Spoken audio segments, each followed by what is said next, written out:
उत्तराखंड में सरकारी अधिकारियों और कर्मचारियों की शामत आ रखी है। बीते दिनों पूर्व आईएएस रामविलास को जेल की हवा खानी पड़ी तो चमोली हादसे के बाद भी विद्युत और पेयजल निगम के अधिकारियों को निलंबित किया गया, जिसके बाद देहरादून में रजिस्ट्रार ऑफिस में फाइलों की गड़बड़ी मामले में रजिस्ट्रार को हटाया गया। तो वहीं अब उद्यान निदेशक रहे एचएस बवेजा को लेकर भी सरकार ने सख्त एक्शन ले लिया है। बवेजा के खिलाफ एसआईटी गठित कर जांच के आदेश दिए गए हैं।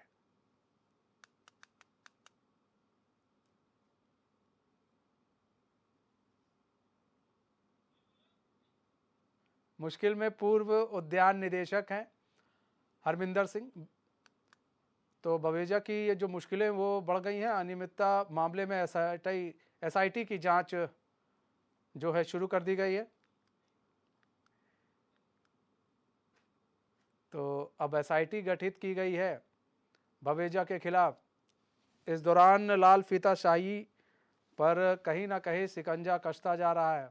बीते दिनों पूर्व आईएएस रामविलास को जेल की हवा खानी पड़ी तो चमोली हादसे के बाद विद्युत और पेयजल निगम के अधिकारी को निलंबित किया गया। अब इसके बाद देहरादून में रजिस्ट्रार ऑफिस में फाइलों की गड़बड़ी मामले में रजिस्ट्रार को हटाया गया। अब उद्यान निदेशक रहे एचएस बवेजा को लेकर भी सरकार सख्त एक्शन ले रही है। हमारे साथ दीपिका भंडारी लाइव जुड़ चुकी है न्यूज रूम से। दीपिका, एचएस बवेजा को लेकर अब सरकार सख्त एक्शन ले रही है, एसआईटी गठित कर दी गई है, क्या है पूरा मामला? जी बिल्कुल, देखिए मनीष, धामी सरकार ने लगातार 1 महीने में 4 बड़े अधिकारियों पर जो ये कार्रवाई है और बीते दिनों कई अधिकारियों पर भ्रष्टाचार पर कड़ा प्रहार करते हुए, कई अधिकारियों पर बड़ी कार्रवाई करते हुए ये साबित किया है कि ये सरकार जो है वो जीरो टॉलरेंस की सरकार है और भ्रष्टाचारियों को कतई बर्दाश्त नहीं करेगी। इसमें एक नाम और जुड़ गया है, वो है उद्यान विभाग के निदेशक का, जिसमें सबसे बड़ा आरोप ये है कि विधानसभा चुनाव के दौरान जो है कई जगहों पर सरकार द्वारा फल, सब्जी, जो मसाले हैं उनके महोत्सव को लेकर के जो स्टॉल लगाए गए थे वो उद्यान विभाग की ओर से लगाए गए थे। और इनमें बवेजा पर आरोप ये है कि उन्होंने जो बजट सरकार ने जारी किया था उससे अधिक वहाँ पे खर्चा किया था और साथ ही उन्होंने कई संपत्तियां अपनी इस दौरान जो है वो जुटाई है, जिसमें संदेह की स्थिति पैदा हुई और उसके बाद जो है उनकी संपत्ति, उसका ब्यौरा जुटाया गया, उनकी पूरी जानकारी ली गई, जिसमें ये साबित हुआ कि उन्होंने बड़ा घोटाला जो है उद्यान विभाग के निदेशक पद पर रहते हुए किया है और अपनी जो संपत्तियां हैं उसको जुटाने का काम भी उन्होंने किया है। इसी के साथ जो है उन्होंने जो पौध वितरण होता है और जो नर्सरी को लाइसेंस दिया जाता है उनमें भी बड़ा हेरफेर किया था। उन्होंने राज्य में कई ऐसी नर्सरियां हैं, कंपनियां हैं जिनको उसको लाइसेंस दिया और उसके एवज में जो है काफ़ी मोटी रकम जो है वो ली और अपनी जेबें भरने का काम भी उन्होंने किया है, जिसके बाद उन्हें 12 जून को सरकार ने सस्पेंड कर दिया था। वहीं अब जो है सीएम धामी के निर्देश पर एसआईटी का गठन किया गया है, जिसमें अल्मोड़ा एसएसपी से लेकर सचिव, कई विभागों के सचिव और बड़े बड़े अधिकारी इसमें शामिल होंगे। पुलिस के अधिकारी भी इसमें शामिल हैं, जिसमें ये जांच की जाएगी कि आखिर कितना घोटाला इन्होंने इस पद पे रहते हुए किया है, कितना दुरुपयोग इस पद का किया है और कितनी संपत्ति जो है इन्होंने जुटाई है। कहीं ना कहीं सरकार के इस एक्शन से शासन प्रशासन में हड़कंप मचा हुआ है। जो अधिकारी पद का दुरुपयोग करते हुए अपनी जेबें भरने का काम कर रहे थे, कहीं ना कहीं उनमें ये सीधा संदेश गया होगा कि धामी सरकार जीरो टॉलरेंस की सरकार है और जो भी भ्रष्टाचार करेगा उसे कतई बर्दाश्त नहीं किया जाएगा उत्तराखंड में। अब जिस तरह से लाल फीताशाही हावी था, अब ऐसे में लाल फीताशाही पर आपने देखा किस तरह से एक आईएएस पर भी जांच बिठाया गया। कई तमाम तरह की चीज़ें अब निकल कर सामने आ रही है। अगर घोटाले हो रहे हैं, भ्रष्टाचार हो रहा है तो उस पर अब सरकार सख्त एक्शन ले रहा है। अब यहाँ पर देखिए पूर्व उद्यान निदेशक है ये, तो ऐसे में क्या समझा जाए, ये जाँच कब तक पूरी हो जाएगी और इनसे क्या अभी तक पूछताछ की गई है? जी देखिए, अभी ये इनको सस्पेंड किया गया है। ये अभी जो अभी 6 सदस्यीय टीम है एसआईटी की, उसका गठन किया गया है, जिसमें रिधिम अग्रवाल जो गृह सचिव हैं, विशेष गृह सचिव हैं, उनकी ओर से मंगलवार को ही अभी ये आदेश जारी हुआ है। यानी कि अभी बीते दिन ही, यानी कि एक ही दिन अभी हुआ है, इसमें टीम का गठन कर लिया गया है। इसी के साथ इसमें जो मूल रूप से SSP Almora, SP CID Haldwani, कृषि विभाग द्वारा नामित अधिकारी इसमें शामिल होंगे।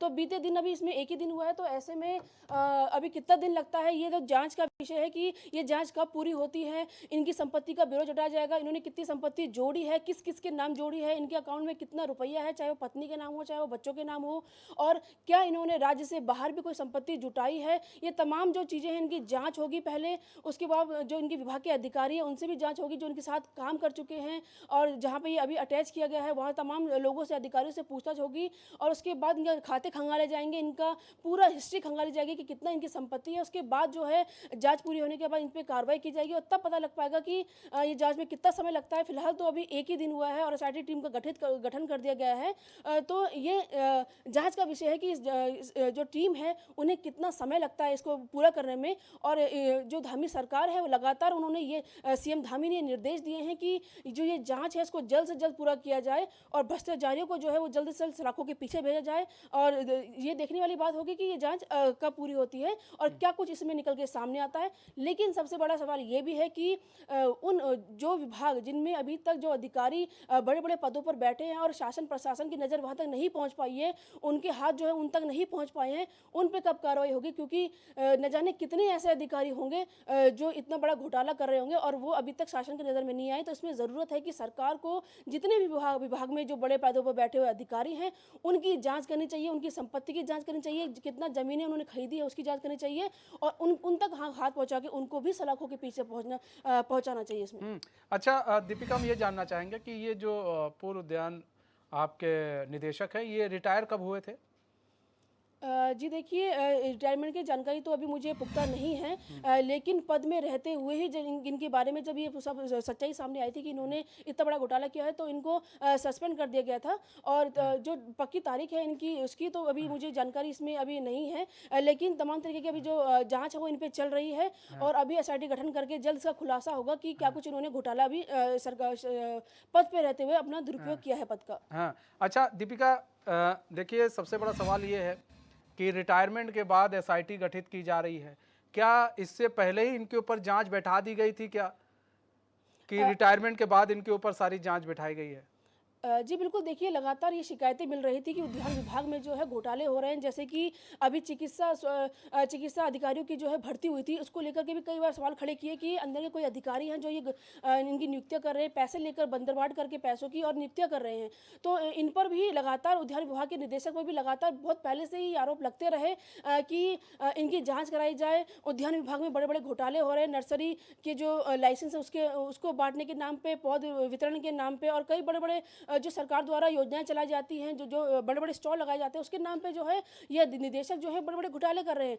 तो पहले शासन ने इसका संज्ञान लेते हुए इस पर जांच बिठाई थी, और जब सरकार को अंदेशा हुआ कि हाँ कुछ गड़बड़ तो इन्होंने किया है पद पे रहते हुए, और क्योंकि इनकी कोई हिस्ट्री उन्होंने जब चेक की गई, जाँच की गई, तो उसमें कुछ गड़बड़ नजर आई सरकार को, शासन को। इसके बाद ही जो है विशेष सचिव गृह जो है नितिन अग्रवाल ने सीएम धामी के आदेश पर सबसे पहले तो इन पे एसआईटी जांच जो है गठन किया था, और सरकार जो इनको पहले ही बर्खास्त कर चुकी थी।